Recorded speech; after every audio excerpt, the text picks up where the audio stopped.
ओम ज्ञानतिमिरान्धस्य ज्ञानञ्जनशलाकाय चक्षुरुन्मिलितं येन तस्मै श्रीगुरवे नमः। वाञ्छाकल्पतरुभ्यश्च कृपा सिन्धुभ्यैव च पतितानां पावनेभ्यो वैष्णवेभ्यो नमो नमः। जय श्री कृष्ण चैतन्य प्रभु नित्यानंद श्री अद्वैत गदाधर शिवासादि गौर भक्तवृंद। हरे कृष्ण कृष्ण कृष्ण हरे हरे, हरे राम राम राम हरे हरे। आगे बढ़ेंगे हम लोग, थोड़ी जल्दी करेंगे क्योंकि इस बार हमारी क्लास, हमने पिछली बार डबल क्लास लेके करी थी और इस बार थोड़ा सा हम पीछे चल रहे हैं। कल हम पहुंच गए थे गाठोली गांव में, जहां पर श्री चैतन्य महाप्रभु ने श्रीनाथ जी के दर्शन किए थे। तो किस तरह श्रीनाथ जी का मलेच्छों का भय दिखाकर क्या करते थे, बहाने से वो पहाड़ी से गिरिराज जी के ऊपर जो से वो नीचे आ जाते थे। तो इसी तरह वो गाठोली गांव में जब श्री चैतन्य महाप्रभु गोवर्धन आए तब उनको श्रीनाथ गोपाल जी के दर्शन करने की बहुत लालसा हुई। तो उसी समय मलेच्छों के आक्रमण के भय से पुजारियों ने श्री गोपाल जी को अर्थात श्रीनाथ जी को 3 दिनों तक गाठोली गांव में विराजमान कराया था। श्री चैतन्य महाप्रभु जी जो है वो गोवर्धन पर्वत पर चढ़ाई नहीं करते थे, वो उसको नहीं चढ़ते थे क्योंकि वे इन्हें श्री कृष्ण का रूप मानते थे, स्वरूप मानते थे।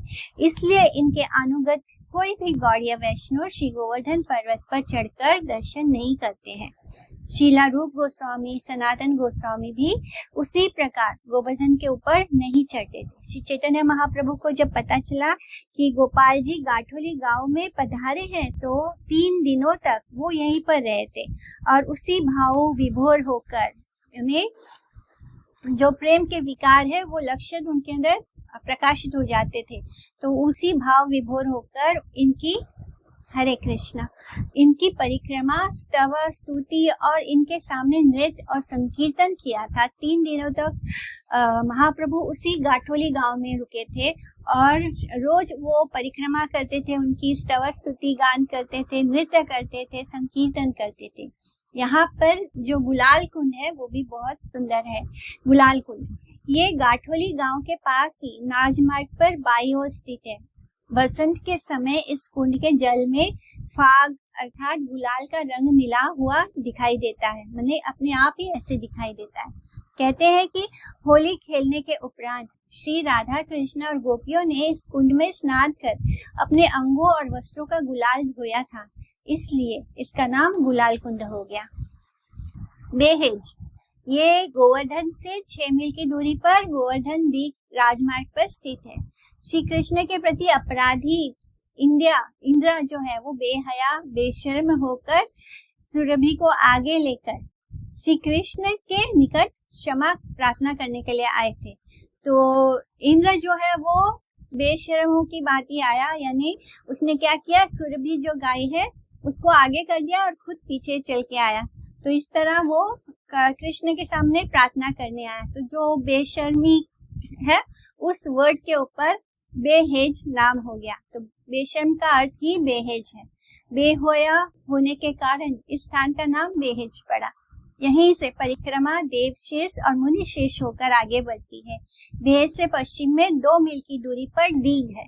यहाँ सूर्य कुंड, रेवती कुंड, बिहारी जी का मंदिर तथा श्री राधा कांत जी के दर्शन होते हैं। देवशीर्ष स्थान ये कृष्ण के गोचारण का स्थान है। शीर्ष स्थान के श्रेष्ठ देवताओं ने यहाँ श्री कृष्ण की स्तव स्तुतियां की थी, इसलिए इस स्थान का नाम देवशीर्ष है। और ये लठावन से 5 मील की उत्तर की ओर स्थित है। मुनिशीर्ष स्थान देवशीर्ष के पश्चिम में ये स्थान स्थित है। इस स्थान पर प्रमुख ऋषि मुनियों ने तपस्या करके कृष्ण का दर्शन पाया था।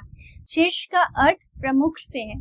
देव शीर्ष यानी प्रमुख ऋषि मुनियों की आराधना स्थली होने से इस स्थान का नाम मुनि शीर्ष स्थान पड़ा है।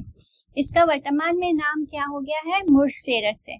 यहाँ यानी वो जो शब्द है वो बिगड़ते बिगड़ते कुछ और नाम हो जाता है। जैसे मुनि शीर्ष है, मुनि शीर्ष का नाम बिगड़ते बिगड़ते मुर्शेरस हो गया। यहाँ चंद्रवली देवी का प्राचीन मंदिर बहुत ही प्रसिद्ध है। सूर्य पतन वन इसका वर्तमान नाम सावरी खेरा है। ये बेहद से 3 मील की दूरी पर है। यहाँ सूर्य देव ने भगवान श्री कृष्ण की आराधना की थी और यहाँ सूर्य कुंड, गोपाल कुंड, गोपाल मंदिर, बिहारी जी का मंदिर और ग्वाल कुंड दर्शनीय स्थान है। दीर्घपुर, दीघ, छठीकरा से डेरावली और फिर वहां से इस स्थान पर नंद बाबा का डेरा लगा था दीर्घपुर में। पहले छठीकरा, फिर वहां से वो डेरावली गए और फिर डेरावली से दीर्घपुर आए थे।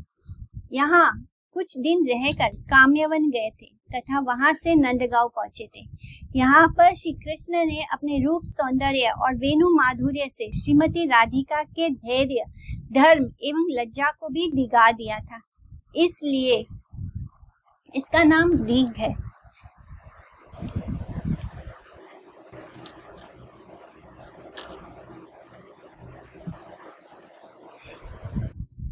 यह त्रेता युग का भी प्रसिद्ध स्थान है। जिस प्रकार शत्रुघ्न जी ने मथुरा और भरत जी ने भरतपुर को बसाया था, उसी प्रकार लक्ष्मण जी ने भी दीर्घपुर को बसाया था।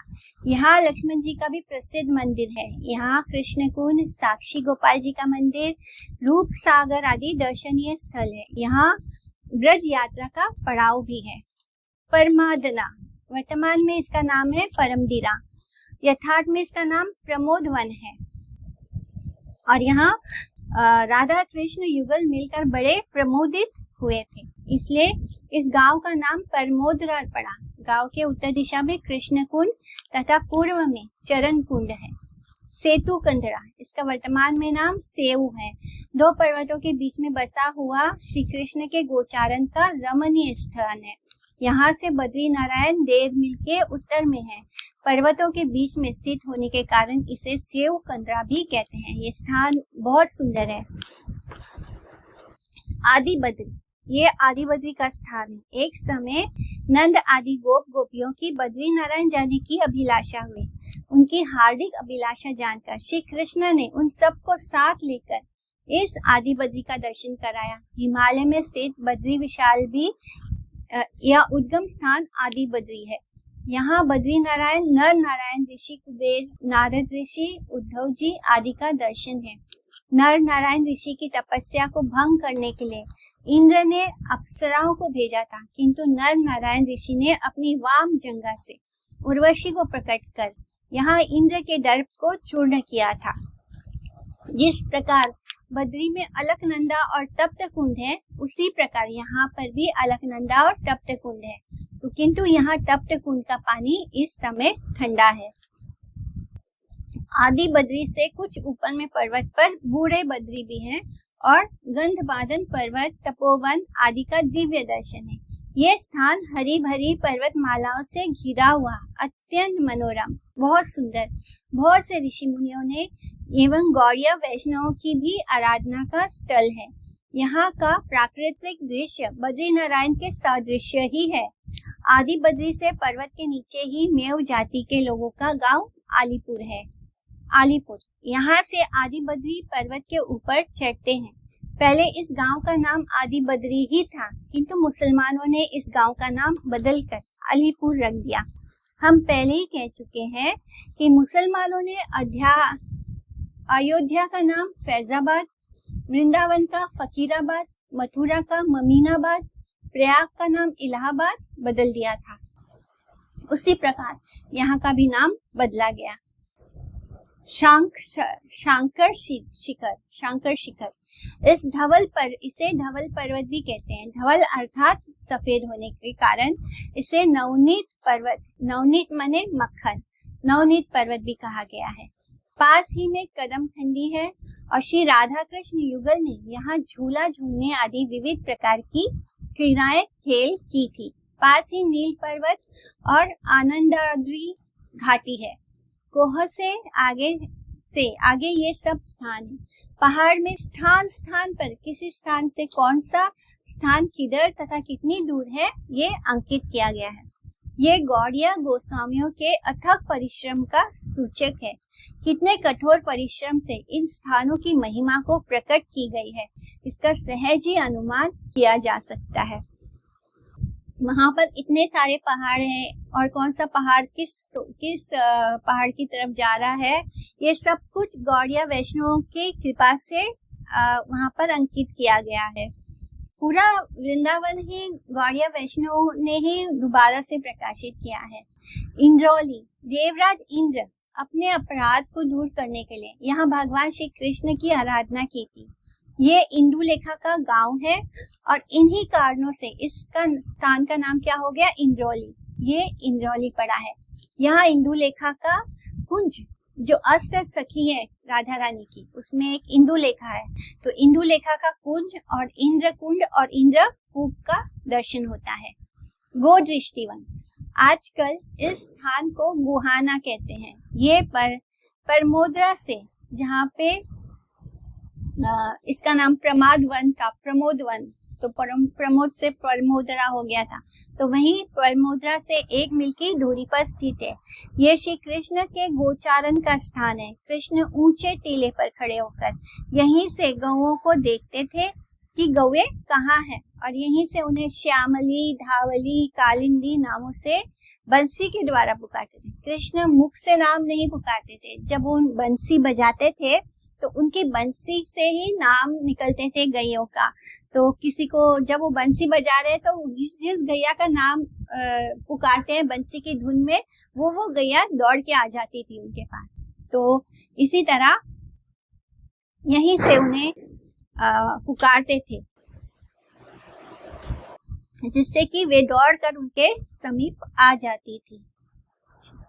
श्री कृष्ण अपनी मणि माला पर गौओं की संख्या गिनकर भली भांति गौओं की संख्या से संतुष्ट होकर गौओं को लेकर गोष्ठ में लौटते थे। यहाँ श्याम कुंड और गोपाल कुंड है। ये श्री कृष्ण के सुदाम सखा का जन्म स्थान है। सुदामा सखा। कनोवारू, ये श्री कृष्ण की गोचारण स्थली तथा कण्वा मुनि की प्रसिद्ध आराधना स्थली भी है। इसी कारण से इस स्थान का नाम कनोवारो हुआ है, कड़वा मुनि के नाम से। पास में ही सुनहरा की कदम खंडी, पानीहारी कुंड, कृष्ण कुंड और भी स्थान दर्शनीय है। बद्री नारायण का दर्शन कर कोई सेव घाटी और इंद्रौली होकर सीधे काम्यवन जाते हैं। इंद्रौली से वायुकोण में 2 मील दूर काम्यवन है। कुछ लोग बद्री नारायण से गोहाना, खोआ गांव, धवल पर्वत आदि होकर काम्यवन जाते हैं। कुछ लोग आदि बद्री, आलीपुर, पशप गांव होकर 5 मील उत्तर में काम्यवन जाते हैं। कोई पशप गांव से 5 मील पश्चिम में आदि केदारनाथ का दर्शन करते हुए काम्यवन जाते हैं। तो केदारनाथ 6 मील ईशान कोण में काम्यवन है। केदारनाथ से ईशान कोण में 2 मील की दूरी पर बिलोंड नामक गांव है। उससे 2 मील दूरी पर ईशान कोण चरण पहाड़ी है। चरण पहाड़ी 2 मील ईशान कोण में काम्यवन स्थित है। तो इस तरह जो भी रास्ता है वो रास्ता कहाँ पहुँचता है, श्री काम्यवन में पहुँचता है।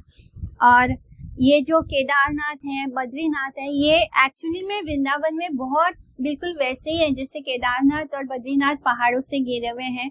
यहाँ भी केदारनाथ और बद्रीनाथ है जो जिससे कि कृष्ण ने किसी को भी ब्रज से बाहर जाने नहीं दिया कभी भी। जब उनको गंगा जी के दर्शन करने थे तो गंगा जी को मन से प्रकट किया, और जब केदारनाथ और बद्रीनाथ जाने की इच्छा हुई नंद बाबा और बाकी सबकी, तो उनको इस स्थान पर वो लेकर आए थे। और अब जहाँ सारे रास्ते जहाँ जाते हैं वो है श्री कामवन। ब्रजमंडल के 12 वनों में जो 12 वन है ब्रजमंडल के, जो मेन 12 वन है, उनमें चतुर्थ वन काम्यवन है। जो 4th है वो काम्यवन है। ये ब्रजमंडल के सर्वोत्तम वनों में से एक है। इस वन की परिक्रमा करने वाला सौभाग्यवान व्यक्ति ब्रज धाम में पूजनीय होता है। चतुर्थ काम्य वनम वनानम वनम उत्ततम तत्र गत्वा नरो देवी मम लोके महीयते। हे महाराज, तद अंतर काम्यवन है जहाँ आपने श्री ब्रजेंद्र नंदन कृष्ण ने बहुत सी बाल क्रीड़ाएं की थी। इस वन के काम आदि सरोवरों में स्नान करने मात्र से सब प्रकार की कामनाएं, यहाँ तक कि कृष्ण की प्रेम में सेवा की कामना भी पूर्ण हो जाती है। तथा काम्य वनम राजन यत्र बाल्ये स्थितो भवान स्थान मात्रेण सर्वेषाम सर्व काम फलाप्रदम। तो सारी कामनाएं पूर्ण करने वाला ये सरोवर है और इसमें स्नान करने से हमारी सारी मनोकामनाएं पूर्ण होती हैं। यथार्थ में श्री कृष्ण के प्रति गोपियों का प्रेम ही काम शब्द वाच्य है। प्रेमैव गोपरामानम काम इत्यागमता प्रथाम, अर्थात गोपिकाओं का निर्मल प्रेम जो केवल श्री कृष्ण को सुख देने वाला होता है, जिसमें लौकिक काम की कोई गंध नहीं होती, जो मटेरियल लस्ट होता है उसकी कोई गंध नहीं होती, उसी को शास्त्रों में काम कहा गया है। संसारिक काम, जो मटेरियल काम वासना है, जो मटेरियल लस्ट होता है, वो गोपियों का ये शुद्ध काम सर्वथा उससे भिन्न है, उससे अलग है। जब गोपियों के रिलेशनशिप में काम वर्ड यूज हो रहा है तो वो दिव्यता है, क्योंकि वो केवल उनके अंदर जो लस्ट है वो किसके लिए है? कृष्ण के लिए। तो वो जो लस्ट है, वो जो कामनाएं है, जो प्रेम है, वो इस मटेरियल वर्ल्ड के काम से, इस मटेरियल वर्ल्ड का जो भौतिक वासना है उससे बिल्कुल ही अलग है। सब प्रकार की लौकिक कामनाओं से रहित केवल प्रेमास्पद कृष्ण को सुखी करना ही गोपियों के काम का एकमात्र तात्पर्य है। इसलिए गोपियों के विशुद्ध प्रेम को ही श्रीमद् भागवत आदि शास्त्रों में काम की संज्ञा दी गई है। तो कुछ जो मायावादी होते हैं वो लोग यहाँ भी गोपियों को भी मटेरियल बना देते हैं और इस काम शब्द की अलग तरह से व्याख्या कर देते हैं। जिस कृष्ण लीला स्थली में श्री राधा कृष्ण युगल के ऐसे अप्राकृत ट्रांसेंडेंटल प्रेम की अभिव्यक्ति हुई है, उसका ही नाम है कामवन, यानी काम्यवन।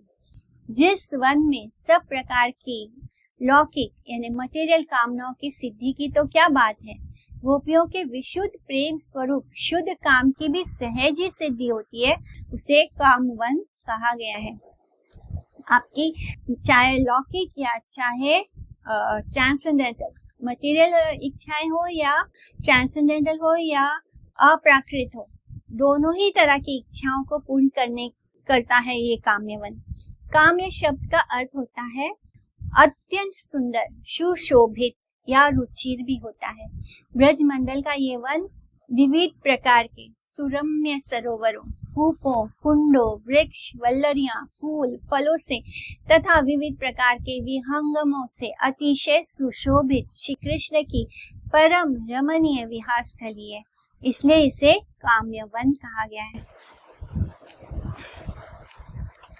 विष्णु पुराण के अनुसार काम्यवन जो है उसमें 84 कुंड है, 84 तीर्थ है, कुंड, 84 मंदिर तथा 84 खंबे वर्तमान है। कहते हैं इन सब की प्रतिष्ठा किसी प्रसिद्ध राजा श्री कामसेन के द्वारा की गई थी। ऐसी भी मान्यता है कि देवता और असुरों ने मिलकर यहाँ 168 खंबों का निर्माण किया था। यहाँ छोटे बड़े असंख्य कुंड और तीर्थ है। इस वन की परिक्रमा 14 मील की है और विमल कुंड यहाँ का प्रसिद्ध तीर्थ या कुंड है। सर्वप्रथम इस विमल कुंड में स्नान कर श्री काम्यवन की परिक्रमा अथवा काम्यवन की दर्शनीय स्थलों का दर्शन प्रारंभ होता है। तो हमें सबसे पहले क्या करना होता है? विमल कुंड में स्नान करना होता है और उसके बाद काम्यवन का दर्शन स्टार्ट हो जाता है। विमल कुंड में स्नान करने के पश्चात गोपिका कुंड, सुवर्णपुर, गया कुंड एवं धर्म कुंड के दर्शन होते हैं। धर्म कुंड पर धर्मराज जी का सिंहासन दर्शनीय है। आगे यज्ञ कुंड, पांडवों के पंच तीर्थ सरोवर, परम मोक्ष कुंड, मणिकर्णिका कुंड, पास में ही निवास कुंड तथा यशोदा कुंड है।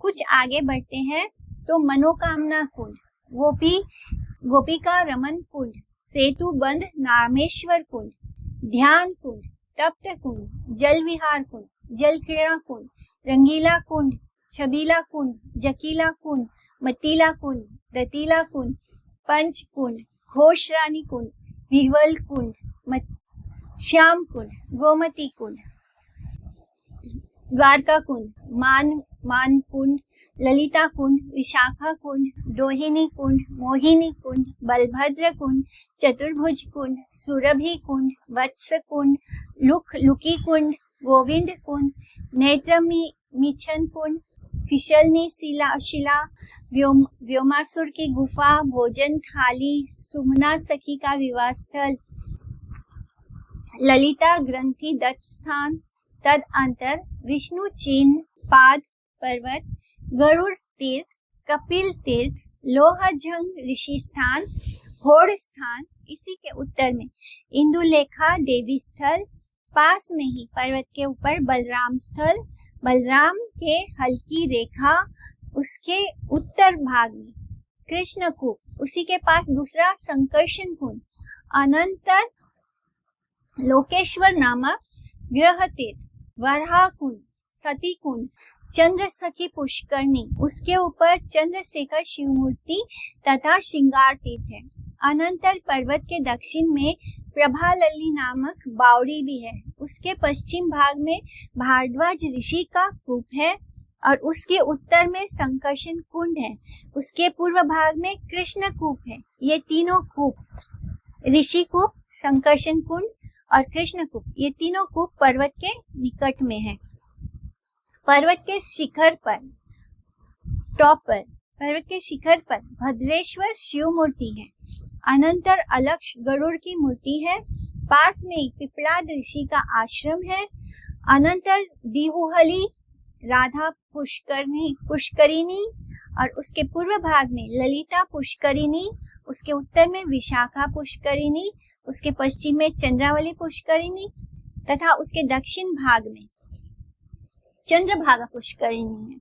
पूर्व दक्षिण के मध्य स्थल में लीलावती पुष्करिणी है। पश्चिम उत्तर में प्रभावती पुष्करिणी है। मध्य में राधा पुष्करिणी है।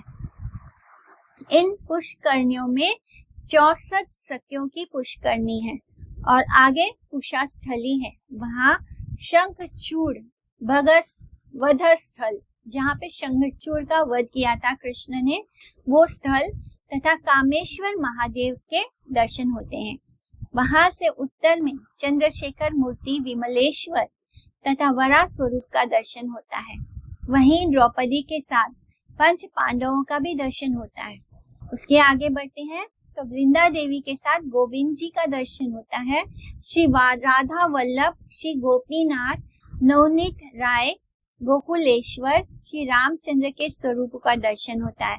इसके अतिरिक्त चरण पहाड़ी, श्री राधा गोपीनाथ, श्री राधा मोहन गोपाल जी, 84 खंबा आदि दर्शनीय स्थल हैं।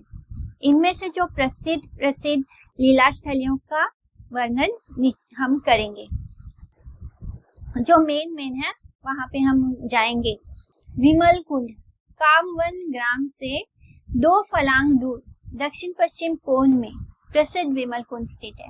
कुंड के चारों ओर क्रमशः दाऊजी, सूर्यदेव, श्री नीलकंठेश्वर महादेव, श्री गोवर्धननाथ, श्री मदन मोहन एवं काम्यवन विहारी है। श्री विमल विहारी, विमला देवी, श्री मुरली मनोहर, भागवती गंगा और श्री गोपाल जी विराजमान है। इसका प्रसंग, इसकी लीला सुनते हैं। गर्ग संहिता के अनुसार प्राचीन काल में सिंधु देश की चंपक नगरी में विमल नाम के एक प्रतापी राजा थे। उनकी 6000 रानियों 6000 रानियों में से किसी को कोई संतान नहीं था। श्री याज्ञवल्क्य ऋषि के कृपा से उन रानियों के गर्भ से बहुत सी सुंदर कन्याओं ने जन्म ग्रहण किया। वे सभी कन्याएं पूर्व जन्म में जनकपुर की वे स्त्रियां थी जो श्री रामचंद्र जी को पति रूप से प्राप्त करने की इच्छा रखती थी। जब राम जी गए थे जनकपुर में, तब क्या हुआ था, मिथिला, तब वहां पर उन्होंने सीता जी से विवाह किया। लेकिन और भी जो स्त्रियां थी वहां पे जिन्होंने राम जी को देखा था, क्योंकि वो बहुत यंग थे और बहुत सुंदर, तो उनको देखकर वो मोहित हो गई थी। उन सबके मन में ये इच्छा आ गई थी कि उन्हें भी रामचंद्र जी से विवाह करना है। तो ऐसे सभी स्त्रियों ने इन राजा के पत्नियों के गर्भ से जन्म लिया था। वे सभी कन्याएं पूर्व जन्म में जनकपुर की वे स्त्रियां थी जो रामचंद्र जी को पति के रूप में प्राप्त करने की इच्छा रखती थी। राजा विमल के घर जन्म ग्रहण करने पर जब वे विवाह करने के योग्य हुई तब महर्षि याज्ञवल्क्य की सम्मति से उनकी परमिशन से राजा विमल ने अपनी कन्याओं के लिए सुयोग्य, हरे कृष्णा,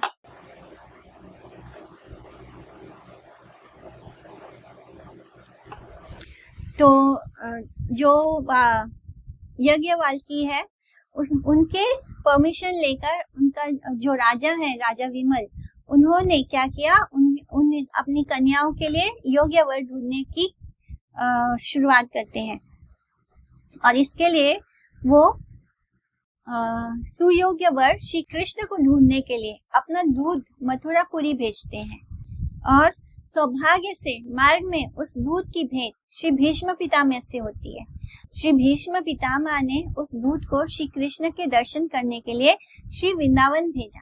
श्री कृष्ण उस समय वृंदावन में विराजमान थे।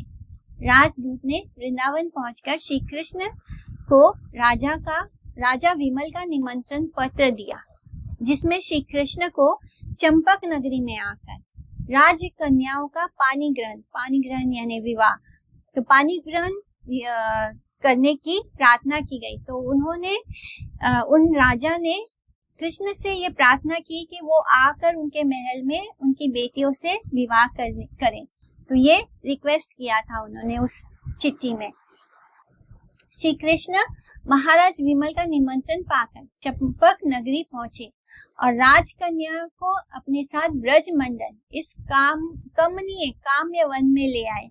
उन्होंने उन कन्याओं की संख्या अनुरूप रूप धारण करके उन्हें अंगीकार किया, यानी जितनी कन्याएं थी, 6000 पत्नी थी तो 6000 कन्याएं थी। उन 6000 कन्याओं को लेकर वो काम्यवन पहुंचते हैं और उतने ही स्वरूप बना लेते हैं कृष्ण, उतने जितनी लड़कियां हैं, और फिर उनके साथ विवाह किया। उनके साथ रास आदि विविध प्रकार की क्रियाएं भी की। उन कुमारियों की चिरकालीन अभिलाषा पूर्ण हो गई। उनके आनंद अश्रु से प्रपूरित ये कुंड विमल कुंड नाम से प्रसिद्ध हुआ। तो वो जो विमल कुंड बना है वो उनके आंसुओं से बना है, यानी जब उनकी जो अभिलाषा है वो पूर्ण होती है तो जो खुशी के आंसू बहते हैं उनके आंखों से, उससे विमल कुंड निर्माण हुआ। विमल कुंड में स्नान करने से लौकिक माने जो मटेरियल है, अलौकिक माने जो ट्रांसेंडेंटल है, वो सभी प्रकार की कामनाएं पूर्ण होती है। हृदय निर्मल होता है तथा उसमें ब्रज भक्ति का संचार होता है।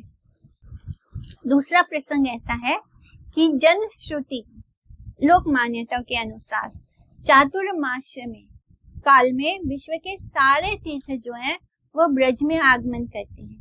एक बार चातुर्मास काल में तीर्थराज पुष्कर ब्रज में नहीं आए। श्री कृष्ण ने योग माया का स्मरण किया। स्मरण करते ही पृथ्वी तल से एक जल का प्रबल प्रवाह निकला। आश्चर्य की बात, उस पवित्र जल के प्रवाह से सब प्रकार के मलों से रहित परम सुंदर एक किशोरी प्रकट हुई।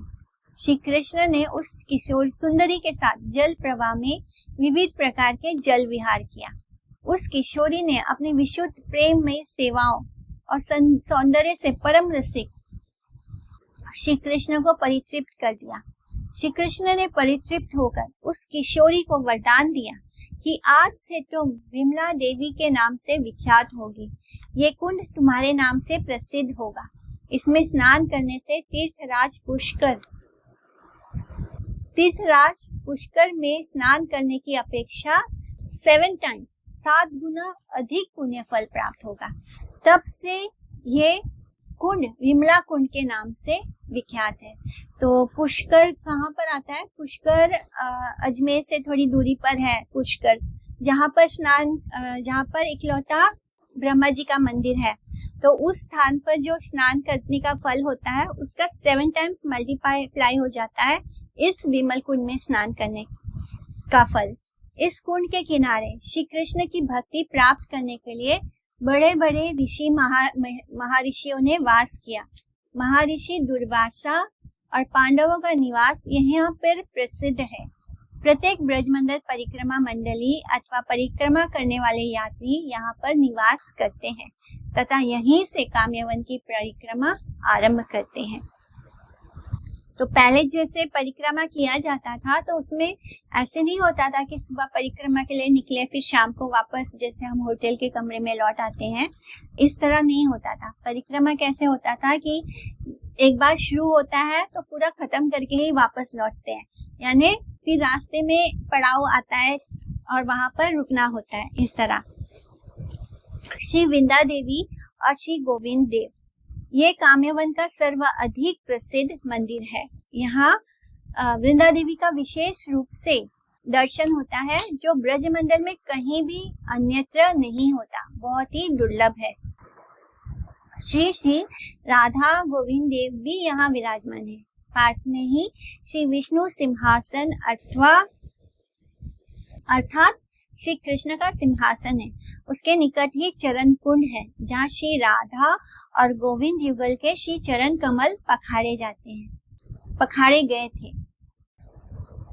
शीला रूप सनातन आदि गोस्वामियों के अप्रकट होने के पश्चात धर्म अंध मुगल सम्राट औरंगजेब के अत्याचारों से जिस समय ब्रज में वृंदावन मथुरा आदि के प्रसिद्ध मंदिर ध्वंस किए जा रहे थे, उस समय जयपुर के परम भक्त महाराज ब्रज के श्री गोविंद देव, श्री गोपीनाथ, श्री मदन मोहन, श्री राधा दामोदर, श्री राधा माधव आदि प्रसिद्ध विग्रहों को अपने साथ लेकर जब जयपुर आ रहे थे तो उन्होंने मार्ग में इस काम्यवन में कुछ दिनों तक विश्राम किया था। श्री विग्रहों को रथों से यहाँ विभिन्न स्थानों में पधराकर उनका विधिवत स्नान, भोग, राग और शयन आदि संपन्न कराया था। तत्पश्चात वे जयपुर अन्य स्थानों में पधराए गए। तदअंतर काम्यवन में जहाँ जहाँ श्री राधा गोविंद, राधा गोपीनाथ और श्री राधा मदन मोहन पधराए गए थे, उन स्थानों पर विशाल मंदिरों का निर्माण कराकर उनमें उन मूल शिव विग्रहों की प्रतिभू, उनका रेप्लिका विग्रह की प्रतिष्ठा की गई है। तो जैसे हम जयपुर में देखते हैं विग्रहों को, एग्जैक्टली सेम विग्रह यहाँ पर भी अलग अलग जगह पर पधराया गया है। जहाँ जहाँ पर भी रुककर विश्राम किया था उन भक्त महाराज ने, वहाँ पर उनके विशाल मंदिर बनाए गए हैं। श्री विंदा देवी काम्यवन तक तो आई, किंतु वे ब्रज को छोड़कर आगे नहीं गई, इसलिए यहाँ श्री विंदा देवी का पृथक रूप से दर्शन होता है। श्री चैतन्य महाप्रभु और उनके श्री रूप सनातन गोस्वामी आदि परिकरों ने ब्रजमंडल की लुप्त लीला स्थलियों को प्रकाशित किया है। इनके ब्रज में आने से पूर्व काम्यवन को वृंदावन माना जाता था, यानी सब लोग काम्यवन को ही वृंदावन समझते थे। काम्यवन अलग है, वृंदावन अलग है, लेकिन जब तक श्रीला रूप गोस्वामी, सनातन गोस्वामी आदि आए नहीं थे तब तक काम्यवन को ही वृंदावन माना जाता था। किंतु चैतन्य महाप्रभु ने ही मथुरा के सन्निकट श्री धाम वृंदावन को प्रकाशित किया। तो जब महाप्रभु आए थे मथुरा के पास, तब उन्होंने प्रकाशित किया कि ये जो धाम है ये वृंदावन है। तो आज जिस वृंदावन को हम देख रहे हैं उसको श्री चैतन्य महाप्रभु ने प्रकाशित किया दोबारा। कृष्ण के जाने के बाद धीरे धीरे उनकी सारी लीला स्थलियां लुप्त हो गई थी, क्योंकि काम्यवन में यमुना जी, चीर घाट, निधुवन, कालियादह, केशी घाट, सेवा कुंज, राजस्थली, वंशीवत, श्री गोपेश्वर महादेव की स्थिति असंभव है।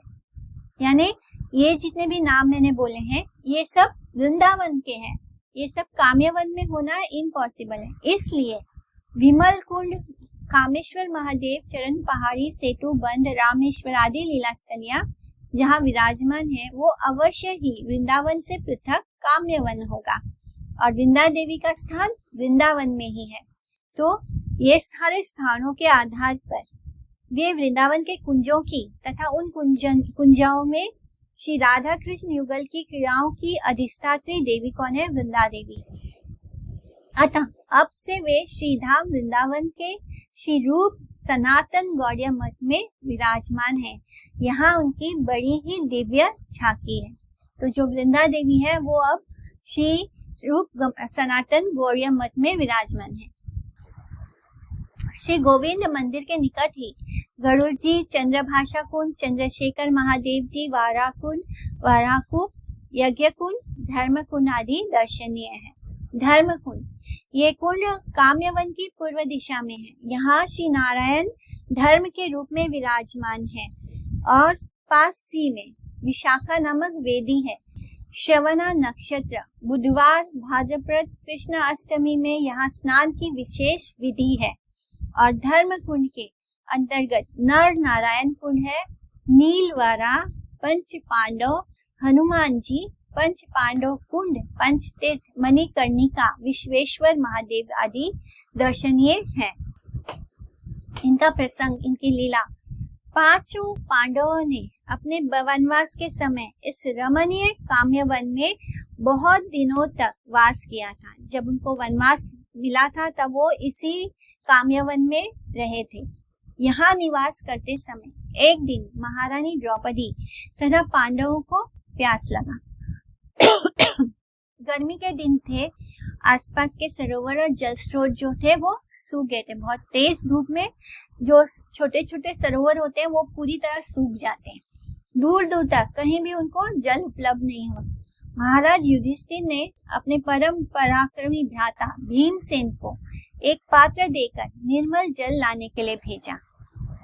बुद्धिमान भीम पक्षियों के गमनागमन को लक्ष्य कर कुछ आगे बढ़े तो भीम ने देखा कि कुछ पंछी जो हैं वो एक तरफ उड़ के जा रहे हैं। तो उनको समझ में आ गया कि ये पंछी भी जल ढूंढते हुए ही एक साथ उस तरफ जा रहे हैं। इसका मतलब जल का स्रोत उसी स्थान पर है।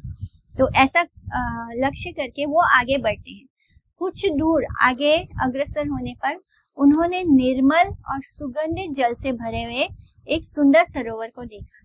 वे बहुत प्यासे थे। उन्होंने सोचा पहले मैं स्वयं ही जलपान करके पीछे भाइयों के लिए जल भरकर ले जाऊंगा। ऐसे सोचकर जैसे ही वो सरोवर में उतरे वैसे ही एक यक्ष उनके सामने प्रकट हुआ और बोला कि पहले मेरे प्रश्नों का उत्तर दो, उसके बाद तत्पश्चात तुम जल पीना।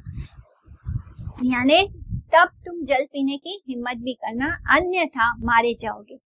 महापराक्रमी भीमसेन ने यक्ष के आदेश की उपेक्षा करी और जल पान करने के लिए जैसे ही अंजलि में जल उठाया उसी क्षण वे वहीं पर मूर्छित होकर गिर पड़े।